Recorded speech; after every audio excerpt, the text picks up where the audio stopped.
Good evening, everyone. Thank you for joining us. If you might slide in so that folks who come in can easily find a seat, I think that would be great. My name is Peter Bertasio. I'm the Dean of the Tom and Donna May School of Arts and Sciences. And on behalf of my colleague, Professor Katie Kroll-Dykman, who is the director of the Martin Institute, who is traveling today, it's my pleasure to welcome all of you to this really important forum. So folks are continuing to come in. As they do and get seated, it might be really helpful as we are live streaming this event if you would check and make sure that your cell phones are on mute. We actually encourage you to use your social media during the event, so please feel free to do that, but it would be helpful if you had all of your cell phones on mute so that the audience in the room and those watching online are not listening to your phone as opposed to paying attention to the candidates. So continue to come on in and find a seat. There's plenty of room. It is my pleasure to turn our forum over to a great friend of Stonehill. He has been here before, and he's moderated events like this for us before, MSNBC and NBC political journalist Steve Kornacki.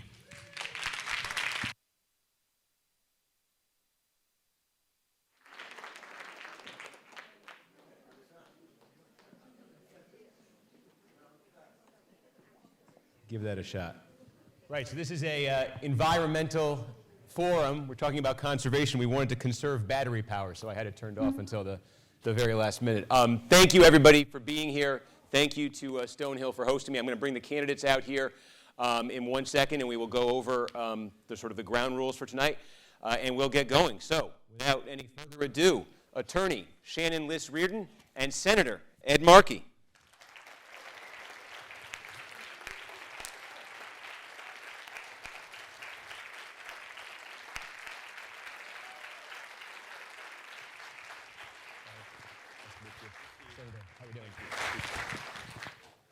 All right, welcome to both of you.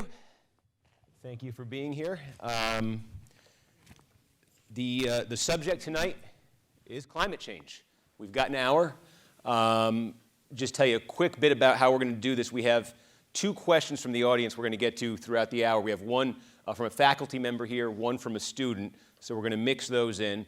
My role, as I see it, is to try to get the 2 of you talking with each other. So I'm going to try to introduce several different topics, try to find out where the agreement, where the disagreement is, and maybe you 2 can suss it out. So the more you 2 are talking with each other and the less I'm saying anything, I think the better this is going to go for everybody. So with that in mind, let's get going. The first question, and I'm going to ask a version of it to each one of you. Shannon, Shannon or Ms. Liss Reardon? Shannon. You are challenging an incumbent U.S. Senator. On the topic of climate change, can you identify a vote that Senator Markey has cast related to climate change that you would have cast differently? Well, I would say... Steve, can we just double check that the mics are in the on I think you're the position? same issue as me. Can you both check? I'm sorry. So sorry. Do you see the little button there? It should turn green. There you go. Give that a shot. Okay, am I good now? Is that working? Good, okay. All There right, we go. Thank you. So in this challenge, I know I'm taking on a big challenge here, and that is what I've done through my whole career. I've been a successful labor lawyer for 20 years, and I've taken on unwinnable battles that everyone said I couldn't win, and I've won. So I think the issue here is not so much about how Senator Markey and I might vote differently. It's a question of what I can get done. It's a question of leadership. In my field, I have been a leader in what I have done, and I have pushed issues forward, and I have brought some of the largest corporations in this country to move in favor of working people. And that's what I would do. That's the passion and the commitment and the skill that I have brought to my work as a labor lawyer that I would bring to fighting this hugest threat that is facing our whole humanity of climate change. Senator, I'll ask you from a different angle. Is there a policy proposal you have or a piece of legislation that you're advancing that you believe your opponent, both of your opponents, one of your opponents not here, but that your opponents must be addressing? Well, throughout my career, first of all, thank you, Steve, for being here. Thank you to Stonehill And thank you to Shannon Liss-Reardon for being here this evening to talk about this very important issue. It's absolutely critical that we debate this existential threat to the planet. And on those issues that I've been the leader on increasing the fuel economy standards of the vehicles which we drive, increasing the efficiency of the appliances which we use in our country to reduce the greenhouse gases that are emitted, to introducing the Green New Deal with Alexandria Ocasio-Cortez in February of this year to create this revolutionary debate which we're now having in the United States. I would say that my role has been as a leader trying to, at the cutting edge, ensure that we're debating the issues that can, in fact, solve this problem. And that's where I've been, that's the role I've played, and that's why I am running for re-election to the United States Senate, so I can continue this fight on the floor of the United States Senate. Go ahead. So let me just speak to that for a moment, Senator. And I thank you for the work that you have done for these years and for introducing the Green New Deal. Climate change is a problem that has been with us for a long time. This is nothing new. We've known for years, scientists have been telling us for years about the threat that climate change is to our very humanity. And Senator, you've been in Washington for a long time, and we have not made the progress that we need to make. It is time to move beyond talking about these issues and actually getting things done, actually delivering. I'm a supporter of the Green New Deal, and I'm glad that it's being talked about today. It was first introduced in 2006 by the Green Party, and it has not gotten the attention it deserves, so I thank you now for bringing it forward and making it part of the conversation. But my concern about it is a broad document that speaks in terms of goals and policies, but doesn't have any of the specifics about how we're going to get there. So I'm hoping that we're going to be talking tonight about what some of those specifics would be. So, for example, I don't see anything in the Green New Deal about the question of carbon pricing. I think that the way we are going to get to where we need to be to cut emissions and to have a net zero emissions so that we can stop the scientists are estimating that we may be seeing temperatures rising as much as 9 degrees Fahrenheit by the end of the century, but we have to cut our emissions and we have to get there now, immediately. We don't have time to talk about it. I'd like to know where you are, Senator, on carbon pricing, and why is that not in the Green New Deal? Well, the issue of why we don't move on the floor of the Senate is that an old agenda is controlling whether or not we even have hearings, much less votes on the Senate. And that agenda is controlled by Senator Mitch McConnell of Kentucky, by Donald Trump sitting in the Oval Office, the denier-in-chief. And so we need a new agenda. That's what the Green New Deal is. It's meant to create a political revolution in our country that will change the way in which people view these issues, and either say to the Republicans who are blocking any consideration because of the fossil fuel industry, just get out of the way or you're going to lose your seats. That's what just happened in Virginia on Tuesday night. And so from my perspective, we do need a Green New Deal. We do need a way in which we're thinking about these issues. My law, the law which President Obama used to lift fuel economy standards to 54.5 miles per gallon by the year 2025, Donald Trump's rolling back that law.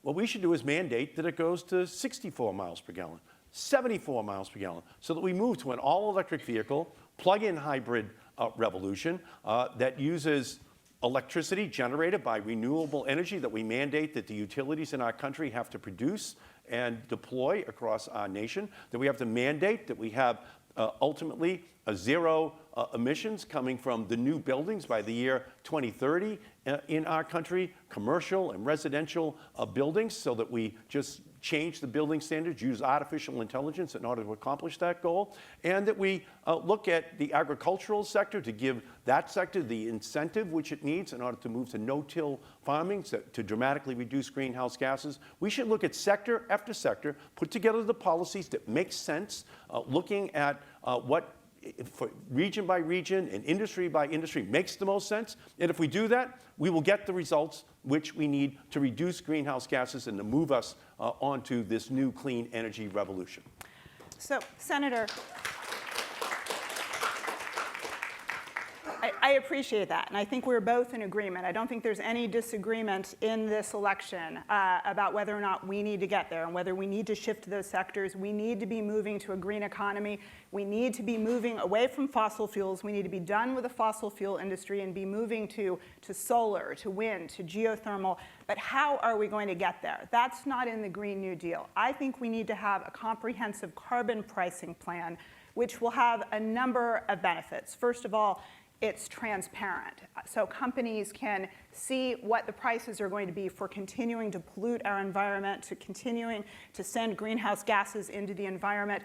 And it will get us there because it will produce revenue, because that's what we need. No one is talking now about how are we going to pay for these revolutionary changes that we need. With the revenue that we could get from a comprehensive carbon pricing structure, think about what we could do. We can be investing in infrastructure. We need to invest, for example, in transit. We need to improve our public transit. The MBTA in Boston is decrepit. It's falling apart. It needs to not only be improved, it needs to be reliable so people will get out of their cars and will take it. We need to invest in rail lines, in east-west rail, in rail that will go to the southern part of the state so that people, again, can get to where the jobs are, but that they can get out of their cars to do so. We can be investing in research and development from this revenue, and think about the massive opportunity that we have now as we're bringing on this revolutionary change.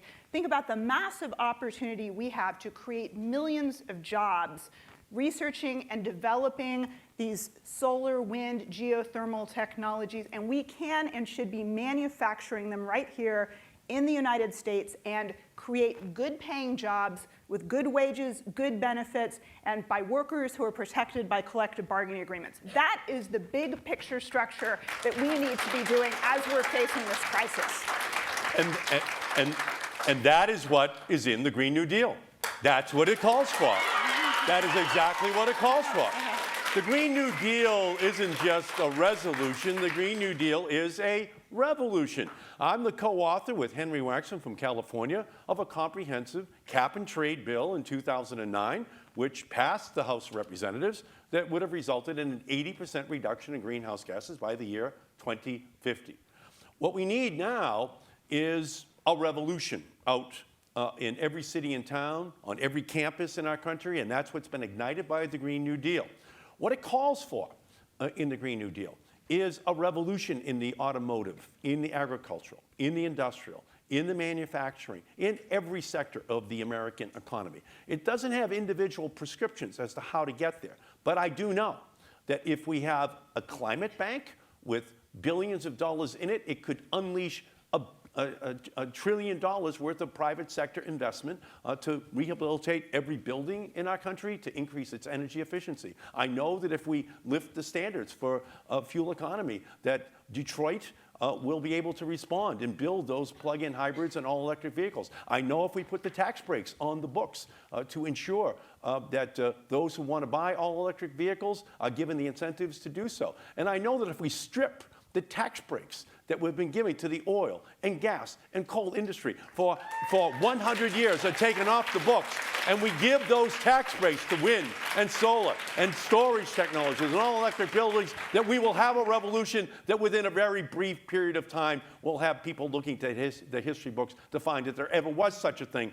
as the fossil fuel industry. And I know that we can do this, and we need to dramatically increase the amount of basic research that we do in this country. It's been slashed at the Department of Energy, at the EPA over the last generation. We need to ensure that we give the proper incentives in any infrastructure bill which we pass, so that it's a green infrastructure bill, so that it's a bill that ensures that we just don't we don't hard top over America and put a white line down the middle of it, but instead we do it with sustainability, with the kind of greenhouse gas concerns that we should have. We can do this. We have the capacity to be able to put in place the policies in each one of these sectors that is going to transform our country, create millions of blue-collar jobs, and have Massachusetts and its innovation economy at the core, at the heart of the new breakthrough industries. We don't have oil, gas, and coal under our soil. Our renewable resource is brain power. That's who we are in Massachusetts. We're not just the Bay State, we're the brain state. And if we're given an opportunity by breaking down all of these barriers, we will see this revolution deployed, and the young people will be at the forefront. Let me exercise my moderator's prerogative here. I'm going to move to a question from the audience, but first I just want to say my role here as I see it is to try to clarify differences. I believe I heard one, and I want to try to clarify it. Carbon pricing. This is you, Shannon, your objection to the Green New Deal deals specifically with carbon pricing. Can you explain that quickly? Well, yes, the objection that I have is that there is a lot of lofty language here, and there are very good, these are very important goals that I believe that we both agree on. My concern is that the Green New Deal doesn't talk about how we're going to get there. And I appreciate the work that you did 10 years ago in proposing a bill that didn't succeed, even when the Democrats had both the House and the Senate. And then it took 10 years before here we are having this discussion again. It's been a long time. There's been a lot of talk and not much action. And that is why I think we need new leaders in Congress with the courage and the guts to take on the corporations that are holding us back. And so carbon pricing, I think, is a very important point, because I still didn't hear in the senator's remarks any discussion of how we actually are going to fund this revolution that we need. And carbon pricing is the way to do it. And the great thing about carbon pricing is that it can be set in motion so that it will adjust automatically depending on how we are reaching our goals or not reaching our goals. So that way it's not up to political debate whether or not it needs to be adjusted as we reach various steps. But we need a concrete way to pay for this revolution, and we need concrete goals about how we are going to actually become, how we're going to shift our energy sources to renewable sources. So Senator Shannon says the shortcoming here is carbon pricing. Your response to that? Well, you heard my answer. My answer is in the automotive sector, we just lift the goals. When my law passed in 2007, the average for fuel economy in America was 27 miles per gallon. Barack Obama used the law to increase it to 54 miles per gallon. The consumers benefit from that. They have to use less oil in their gas tank. We put 70% of all the oil we consume into gasoline tanks. But that's a revolution that's now taking place. We only had 2,000 total all-electric vehicles in 2008 in America. We now have 1 million, and there's going to be 300 or 400,000 new ones this year. There's a Moore's Law for that. Same thing is true in electricity. Just by mandating renewable electricity standards in every state in America, putting the tax breaks on the books to incentivize it, we've gone from only 2,000 megawatts of solar in America in 2008 to 65,000 megawatts now, 25,000 megawatts of wind to 100,000 megawatts of wind now. So this revolution has already taken place. In many of these sectors, just by getting the regulatory structure correct, putting the tax incentives on the books permanently that the oil, gas, and coal and nuclear industry have had for a generation, we can have this revolution. Now, in the industrial sector, it might make sense to have a carbon pricing. It might make sense to have a cap and trade system in the industrial sector so that we could establish that kind of a system to accomplish that goal. And we had that in the Waxman-Markey bill in 2009. But we've learned a lot since 2009. We can see how regulatory and tax policies can work to incentivize the changes which are taking place. And the building sector is a perfect example of where if we put together a green bank, a climate bank of only about $35 billion, it could unleash nearly $1 trillion worth of investment for universities, for businesses, for homes to get low-interest loans to completely rehabilitate to the highest level of energy efficiency the buildings that they work and live in, and that they pay back those loans at low-interest loans with low-interest costs with very little burden on the American taxpayer. In the industrial sector, we might have to move. But for the most part, there are ways in which we can accomplish this goal that just finally says to the auto industry, to the oil, the gas, the coal, the industrial sector, the utility sector, you must now begin to adopt these new technologies which have dropped in price so dramatically in the last 10 years that you can do so without any jeopardy to your own business model or to consumers in this country.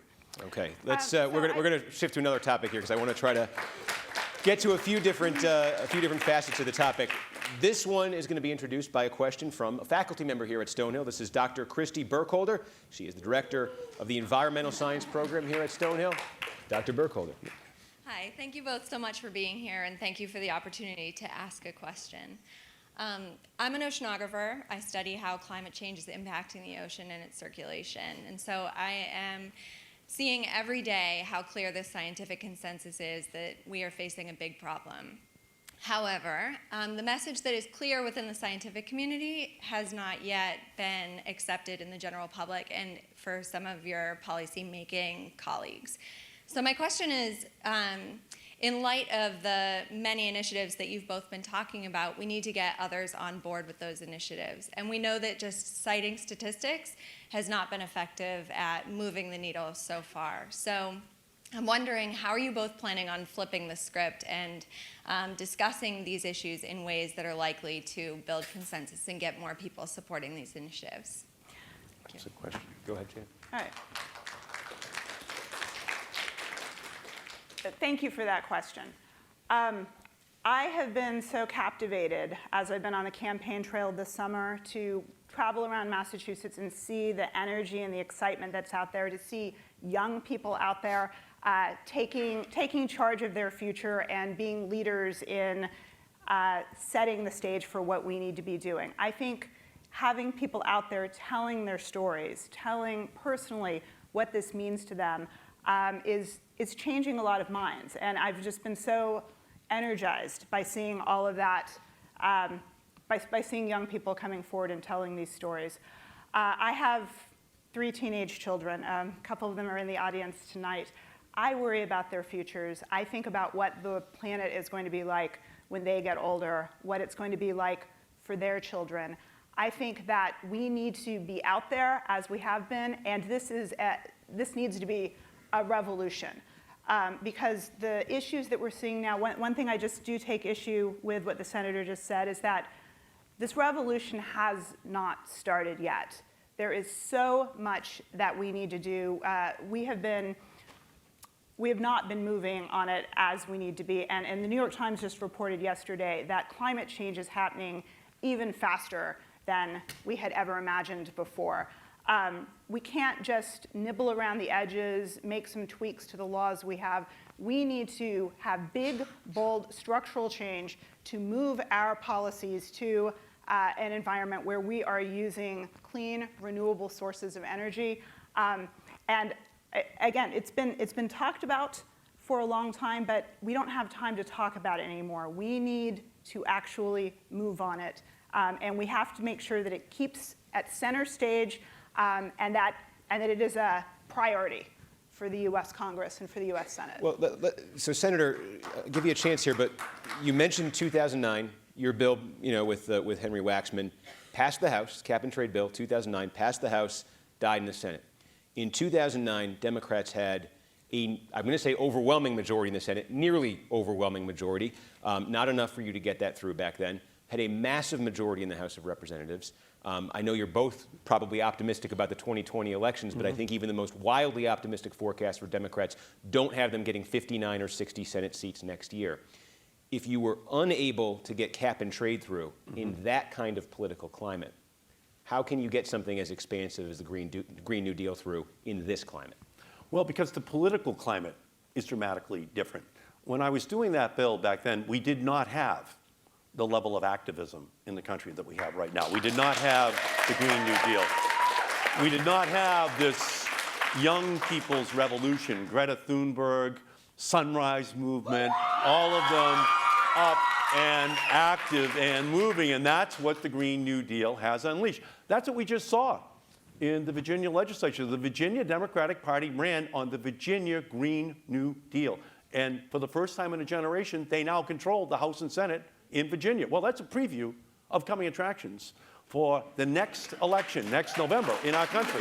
And I think that Republicans in our country should beware of whether or not they want to tie themselves to this fossil fuel agenda and risk losing their seats. And if they do, they're going to lose their seats because Democrats are going to win overwhelmingly. Republicans have a chance to change, to work on a bipartisan basis, to be able to put these policies in place. But if they don't, they are going to be changed. Donald Trump is going to be changed. And when, in my opinion, the President of the United States delivers her State of the Union, Elizabeth Warren, that he will be talking about a Green New Deal. And we will have created a completely different political climate in this country. It is coming. What happened to Virginia is going to happen to our country, and a lot of it is this energy unleashed across our country by young people on college campuses, high school campuses, middle school campuses, who are embracing this as the issue of our time. It is, without question, an existential threat to the business model of the fossil fuel companies. That's what the Green New Deal represents. So it's an existential threat to the planet versus an existential threat for their business model, and they are petrified of this issue. They spent millions of dollars against me, the fossil fuel industry, 6 years ago, in my race for the Senate to make sure I didn't win, because I was running on climate change. I was running on this threat. And they're going to do the same thing this time, because they don't want me to stand on the floor of the Senate in January of 2021. They don't want to see what happens when we have finally the votes that are there to implement these policies. But if we win, if we can keep this energy level high, then we're going to see a revolution. And if we don't, then we have to look at changing the rules of the Senate so that we can implement a policy that makes it possible for us to implement the changes that are necessary to save the planet while creating millions of jobs here in the United States of America. You just got to my next question. I want to ask you to clarify, and Shannon, give you a chance. I believe, Senator, what you were referring to when you said change the rules of the Senate potentially is the filibuster rule. So right now, if a filibuster is put into play, it would take 60 votes to override the filibuster and to pass a piece of legislation. I mentioned even the most wildly optimistic scenario for Democrats next year does not have them getting 60 Senate seats. So if Democrats do not have 60 Senate seats, are you committed to doing away with the filibuster in order to pass the Green New Deal or other climate legislation? Well, first of all, can I just say this?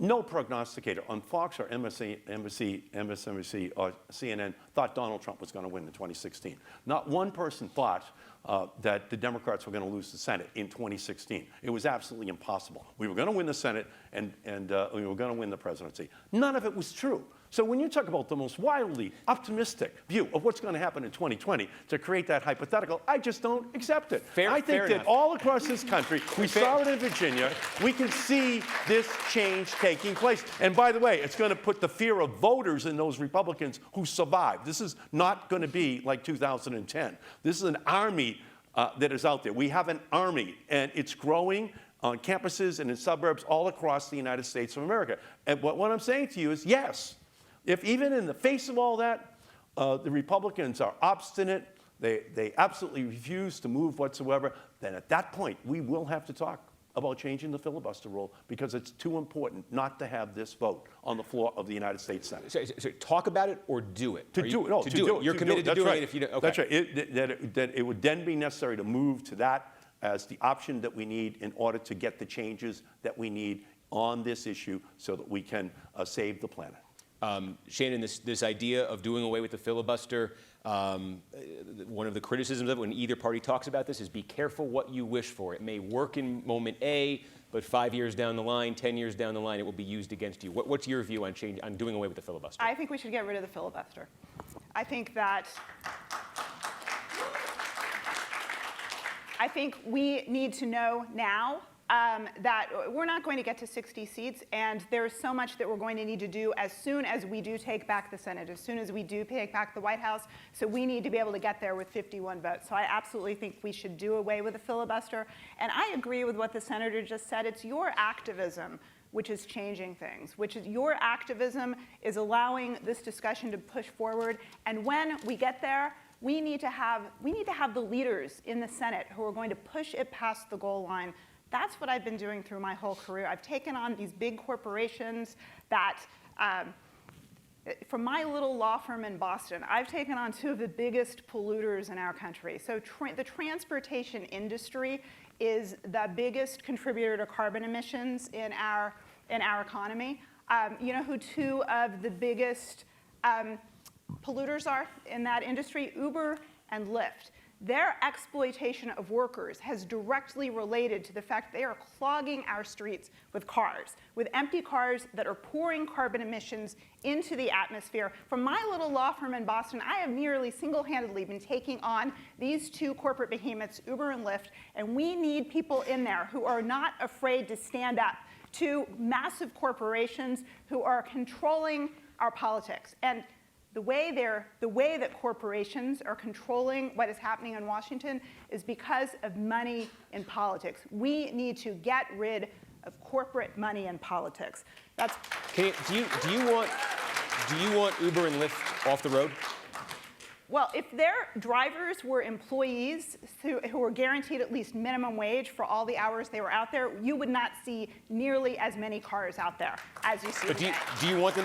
You just said they are a major cause of pollution. Do you want them off the road? Yeah, no, they're a major cause of pollution because by misclassifying their drivers as independent contractors, they want to have as many cars out there as possible, whether they are driving passengers or not. So by giving them the employment protections that they should have, there are going to be far fewer of those drivers out there so that they are just transporting the passengers that we have, and they will stop clogging our streets. So I want labor standards to be enforced. I want wage protections to be enforced, and that will make a huge difference to our fight against the emissions that all of these cars on the road are putting out there.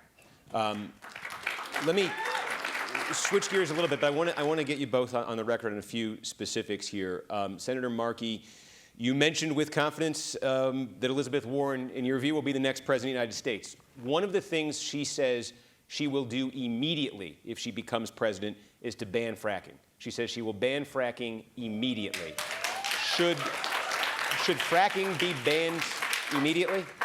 Well, we need to make sure that anything that we do doesn't have an immediate consumer impact.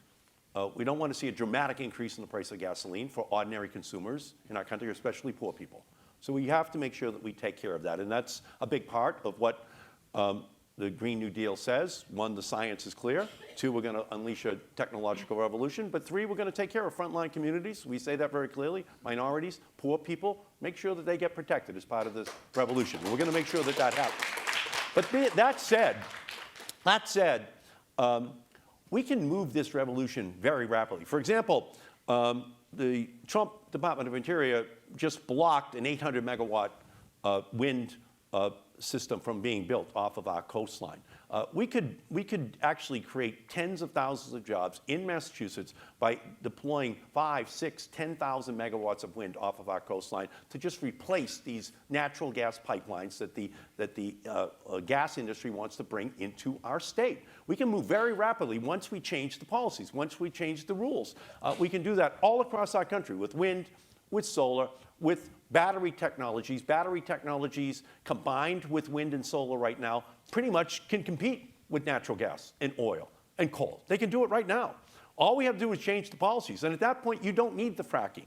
You don't need the drilling off of our coastline, which the industry wants to do, off of the coastline of Massachusetts. We should have wind off our coastline, not oil rigs. We can do this. And if we do it, with the change policies, it will happen very quickly. It should begin with a ban on any further fracking on public lands in the United States. And then, as we move very quickly into this renewables revolution with the battery technology, we can reach a point where the fossil fuel industry is in our rearview mirror in the history books. Just to clarify on this then, because I think more than half, I think, of homes in Massachusetts have natural gas, which a lot of that comes from fracking.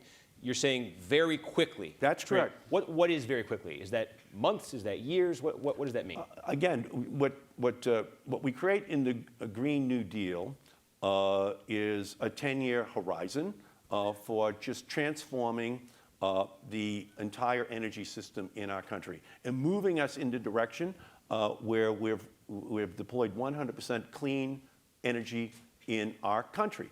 And so it'll take a little bit of time. The revolution is going to begin quickly once we take over the House and Senate and presidency, and we'll see the deployment of these technologies in a way which doesn't require a compressor station in Weymouth in order to bring natural gas into our state, which will then go up into Portland, Maine, to be exported for consumption by the Chinese. Right now, we have an energy system that is controlled by the fossil fuel industry. We have a denial of the introduction of these renewable technologies. Once we do it, very rapidly, we will transform our economy, we'll eliminate the need for fracking, and over time, we're going to eliminate the need for fossil fuels in our economy at all. And it's going to happen much more quickly than anyone believes. When I was the author of the laws in the 1990s, I was the chairman of telecommunications. Not one home in America had broadband in our country. Not one home. In January of 1996, and I'm the author of the 3 big laws as a Democrat that made that revolution possible. We moved from narrowband to broadband. How long did it take? It took until 5 or 6 years that we had something called a dot-com bubble, but it was really a broadband revolution that took place. Within 10 years, we had this computer that was in everyone's pocket in our country and in the pockets of most people in Africa as well. No one had this on the books, but we had to break down the monopolies. That was what my bill did. Broke down the telecom monopolies, broke down the cable monopolies, unleashed this revolution. In fact, I'm so proud of the revolution, I can even see people out there looking down right now, not even looking up at the debate, okay? That's how far this revolution has come. Now, the same thing is going to happen right now. No one had this revolution on the books. No one has the renewables revolution on the books. It's going to happen, and fracking is going to go the way of the dodo bird. Shannon, I get your response to that, but I want to get your response. But if you just start, because I get you on the exact same question I started with Senator Markey, and that is the call from Elizabeth Warren for an immediate ban on fracking. Your position on that? Yes, I agree with Elizabeth Warren. We need an immediate ban on fracking. It is dangerous to our ecological system, and we don't need it. We don't need it. We need to be, the next 10 years are a crucial horizon for whether or not we're going to meet the goals that we need to meet in order to stop this climate crisis that we're facing. And I wanted to point out, Senator, I was surprised that you brought up the Weymouth compressor, because BlackRock Investments, which has been a good friend to you over the years, which has contributed to you thousands of dollars over the years, is one of the major investors in the fossil fuel industry, including in the company that is trying to bring that compressor to Weymouth. So why don't you call up your friends at BlackRock and ask them to get out of Weymouth? We don't need that compressor. Well, that's why last month, I went to Weymouth. I went to the site. I had the mayor of Weymouth. I had the elected officials from Braintree and Quincy with me, so that on that site, I would call for the end of that compressor being built as a transfer point to bring natural gas up so we could export it out of the United States. We would have us running all the environmental risks, building like a straw through the state of Massachusetts, taking all the environmental risks so that multinational corporations could take advantage of it. Well, I said absolutely no. And then, just in the last week, our own utilities have now admitted that they do not need that compressor station in order to have enough natural gas for the people in the state of Massachusetts. So now there's no case for that to happen. And that is my answer: no compressor station in Weymouth. And I've been saying it consistently all along the line in this battle. So I don't have to apologize for my fight with those communities to make sure that they do not suffer that environmental indignity. Let me Thank you. I asked you both about fracking. I want to ask you about another contentious topic: nuclear power. No carbon is added to the atmosphere from nuclear power. Sources of electricity: you've got coal, you've got natural gas, you've got nuclear. Senator, in a world where the goal is to transition away from coal, Yes. is nuclear, which emits no carbon, part of the solution to getting away from coal? Well, 19% of all electricity in the United States right now comes from nuclear power. And the number of nuclear power plants in the country is going down year by year because it's very difficult to build a new nuclear power plant in America because they're so expensive. It's a very expensive way to boil water, which is how you generate electricity. In Georgia right now, the Southern Company has 2 nuclear power plants they're trying to build. It's now going to cost them $27 billion to complete those 2 plants, the Vogtle plants, and it's only going to produce 2,200 megawatts of electricity. Well, the same amount of money, $27 billion, would produce 6,000 megawatts of solar energy. So solar and wind and energy efficiency plus batteries is now infinitely more competitive than nuclear power is. So these power plants, the nuclear power plants, they will phase out over time, but they're going to be replaced very quickly with the wind off of the coastline of Massachusetts, with the solar panels on the roofs of the citizens of Massachusetts, with the energy efficiency technologies partnered with new storage battery technologies that will make it unnecessary for us to build any new nuclear power plants in our country. I'm not saying it's impossible that somehow or other nuclear power can become competitive, but for the most part, nuclear power has met its maker in the marketplace, and Adam Smith has made its decision that it cannot compete with the new renewable energy technologies of the 21st century. Shannon, nuclear power, your view. So I agree with the senator. Nuclear power, it may be carbon-free, it is not risk-free. It is not the direction of our future. We need to be moving toward these renewable sources that will be more competitive financially as we invest in the infrastructure to make sure that we can get the solar power, the wind power, the geothermal power that we need. And one issue that the senator brought up a moment ago that I think highlights a difference, it comes back to the carbon pricing that I've been talking about. So the senator said we don't want to see increases in gas prices because we don't want to hurt consumers. What we need to do, if we had a comprehensive system of carbon pricing that includes raising the price for everyone of using fossil fuels, that is going to get us where we need to be faster. And the revenues that we would bring in from a carbon pricing structure can then be redistributed. Yes, we can use money to invest in infrastructure. We can use money to invest in research and development. We can use money to plan for the mitigation effect that we need to for the climate change that is already occurring, no matter what goals we meet.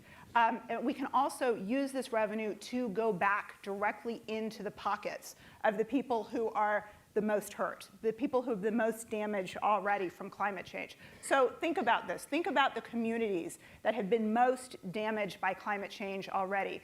Communities of color, poor communities, people who are disenfranchised are the ones who are the most hurt by climate change. We need to be reinvesting in these communities. We need to be giving people back money so that A, they get out of cars and they get into public transportation. B, they have the ability to pay for these solar panels, which are not, right now they're not cost effective. We need to change all the incentive structures so that people are installing these in their homes. And we need to make sure that the benefits go to not just the homeowners, but renters. So we can use a comprehensive carbon pricing structure to bring in the revenues we need to make this revolution happen and get money back in the pockets of the poor, of the low income, of the middle income families who have been most hit by the climate change that we're already experiencing. Yeah, and if I could just, Steve, just say, just coming back to nuclear power here for a second, it's not safe. We haven't solved the nuclear waste problem yet. At Pilgrim, at Seabrook, at Roe, we're going to have nuclear waste there stored for a long, long time. It's not safe. It's not needed because we can substitute renewable energy sources, energy efficiency, and it's not affordable. It just can't compete in the marketplace in its present structure as an industry.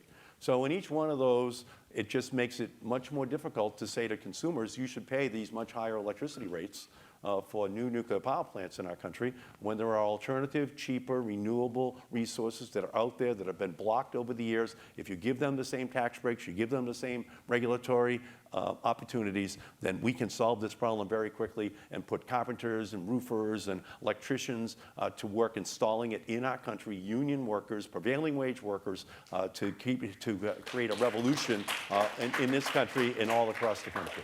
Let's go to our second question from person here from Stonehill. This is Max Peebles. Max is a student here at Stonehill, the editor of The Summit. That's the college newspaper. Max. Hi there. Thank you both for being here tonight and for giving me this opportunity to speak on behalf of the students. My question for you tonight regards recycling.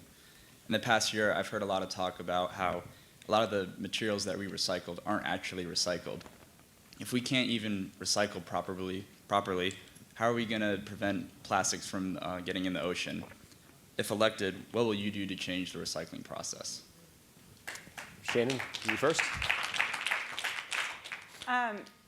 Yes, recycling is an issue where the story has been told to us that we can each individually take the problem of climate change into our hands. And the answer is that we can't do this as individuals. Yes, in our households, we need to be recycling. Yes, in our businesses, we need to be recycling. But we need to be looking at the root causes of what is causing the materials that we use to be going into our oceans, and how do we change that? We need to be taking this on in a bigger way. The recycled goods that we have been trying to export are not being accepted anymore because they're not clean enough or pure enough to actually be used for recycling. So that's something that needs to be focused on, because our oceans are being clogged with pollutants. Yeah, the oceans are now a place where the plastics of our planet are being stored. And it's endangering our fish, it's endangering our beaches, it's endangering the health of all Americans and all people around the planet. So we just have to take on this issue straight on, this plastics industry. Our whole relationship with this issue of recycling and what role we think the federal government should have in order to move forward.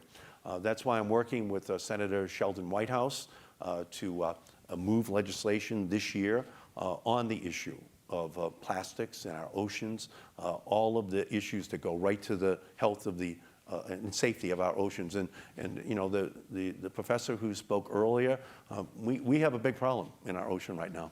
There's too much acidification, too many plastics. It's having a profound impact on our own fishing industry, on our own shellfish industry off our shoreline. Just profound, the impact on the scallop industry, the oyster industry, the lobster industry. And in each instance, we can do something about it if we take dramatic action. And that's what I'm working with Senator Whitehouse to do, and pass legislation, hopefully on a bipartisan basis this year. We are coming to our final few minutes. We're going to get a closing statement from each of you in a few minutes, but I want to try to get to a couple more things before then. One is, when the Green New Deal was introduced, when that came out in the past year, there was a consortium of environmental groups, a range of them, that warned against adopting any legislation that, among other things, included support for carbon capture and storage. And it's at the heart of this whole debate over climate change and what to do is the concentration of carbon in the air. So there's technology that's being developed right now that would actually remove, theoretically, that would remove large components of carbon from the air and would essentially bury them and go about trying to solve the problem that way. The environmental group, Senator, who say that should not be part of a Green New Deal, of any solution to this, are they right or wrong? The Green New Deal does not actually even mention the word nuclear power, doesn't mention the word carbon capture and sequestration. It doesn't talk about what technologies will be used in the future. Carbon capture and sequestration is a technology that is very expensive, and it has a potential for reducing the amount of carbon which is sent up into the atmosphere. The Green New Deal doesn't rule it out, but realistically, going forward, it's, again, like nuclear power, a very expensive way to deal with the problem of carbon going up into the atmosphere. So while it's not ruled out, it's also unlikely to play a significant role in the years ahead, which is why we can't allow it to distract from our agenda, to break down these barriers to the introduction of the new technologies in the renewable area that we know works and can, in fact, solve the problem. So it's not ruled out, but it's also going to be a very small part of any solution, even on its best day, to deal with the problem of greenhouse gases going up into the atmosphere. Shannon, I'll get you the argument for it. One of the arguments for it that's advanced is that it's an opportunity for the private sector to step in.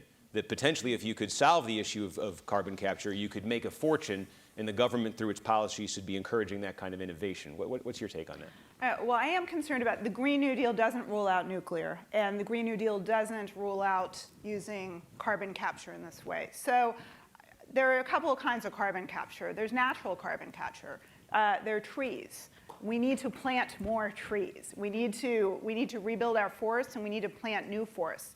The natural type of ways to get the carbon out of the atmosphere, we should be doing those. Now, in terms of these technologies to try to get the carbon out, I'm more skeptical about that, because when we're incentivizing companies to go out and do something to help us face this crisis, what we should be doing is incentivizing them in every way possible to be building the renewable sources of energy. So to the extent that the technologies are already out there, sure, they can be used, but that is not going to be our bridge to the future. That is not the direction that we need to be going in. We need to be getting those companies to be investing and expanding in renewable energy. That's where our focus needs to be. Let me ask you each one big picture question, and I think we can go to closing statements after that. The future of the automobile, the future of the privately owned automobile that you get in, you go to work, you take the kids to school, you go to basketball practice. What's the future of the automobile? Well, the automobile will be all electric. The automobile will be a plug-in hybrid. The automobile will pollute far, far less than it does today, almost to nothing. It's a revolution that's inexorable, inevitable. It's going to happen. And the auto industry in China, in India, and in the United States just has to adapt to that reality. We're moving there. Now, with regard to whether or not it is automated, whether or not there's even a driver behind the steering wheel, that's a big question for us.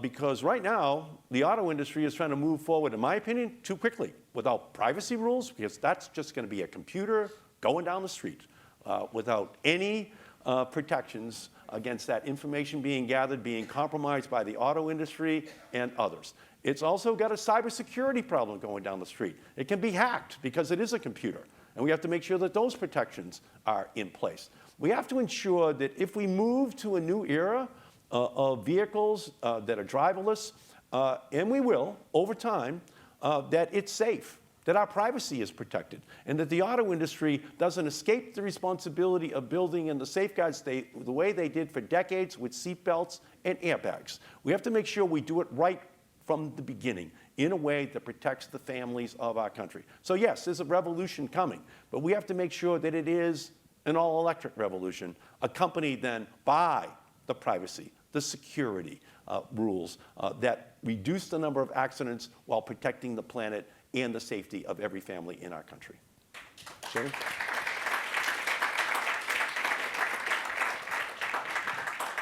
Yes, I agree with the senator that the future of the automobile is electric. But what I think is that we need to get there even faster. And again, if we had a gas tax, if we had carbon pricing, we could be getting those revenues in now, and we could be turning around and giving that money to families so that they can buy electric cars. Because who can afford an electric car right now? The poor people, working class people cannot afford electric cars. But if we made changes right away, we could be getting there. We could be getting there much sooner, and we could be manufacturing those electric cars right here in this country. This country should be manufacturing the products of the green revolution that we're all talking about, and we should be exporting them around the world. All right. I got my time cue. We are at the closing minutes here, so we're going to have a closing statement from each of you.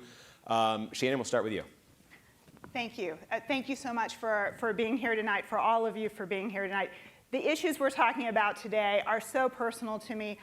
I have been working on these. I have cared about these for so long. When I was a young activist right out of college, my first job was working for the legendary Bella Abzug, and I worked with her on an organization called the Women's Environment and Development Organization to bring women into policy making about the environment. And you know what? We should have listened to Bella. That was more than 25 years ago, and look how far our country has not come on these issues. I am in this race because I am the candidate who can get things done. For the last 20 years, that is what I have done for workers' rights. And I promise you that if you elect me to be the next senator in Massachusetts, I will bring the same passion, the same commitment, the same skill that I have brought to workers' rights. And Massachusetts will not lose a champion for the environment and fighting climate change. And in the interim, you'll also get a champion for working people. Thank you.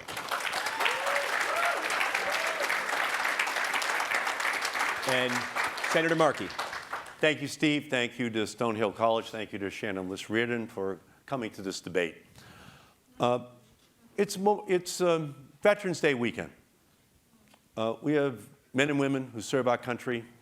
We honor them. We commemorate all the sacrifices those families make. Right now, over in the Middle East, we have men and women who are protecting the oil wells of Saudi Arabia, of Syria, of Iraq. These men and women in uniform are being exported from our country so that we can import oil from the Middle East. We should say to them on Veterans Day that we are going to fight for a Green New Deal so that they don't have to fight for oil in the Middle East. That we are going to unleash a Green New Deal revolution that backs out that oil, that says to them we don't need their oil any more than we need their sand, and we are going to do it to honor those service men and women, that we are not going to put them unnecessarily in harm's way because we can't break our addiction to fossil fuels.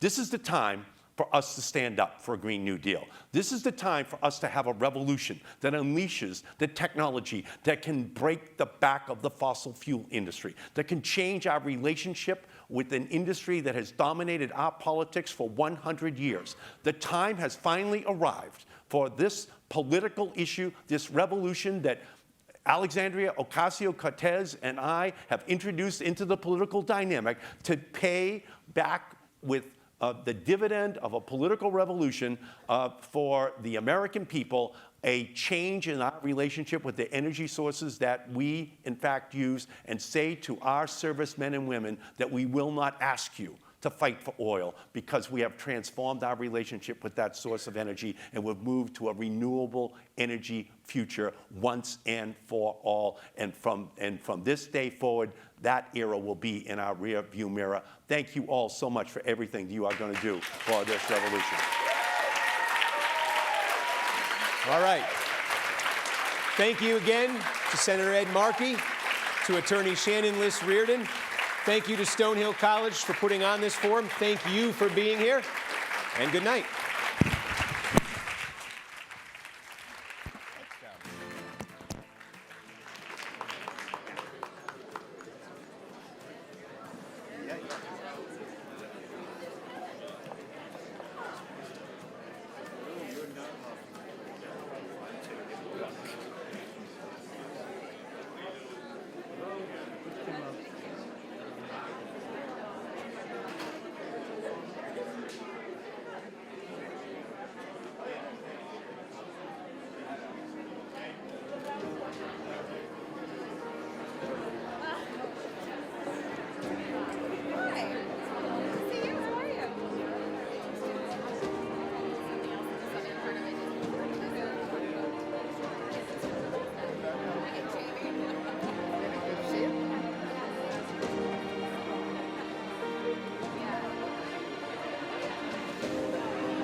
environmental summit, but the well-being of other animals, not just humans, should be the forefront of that change.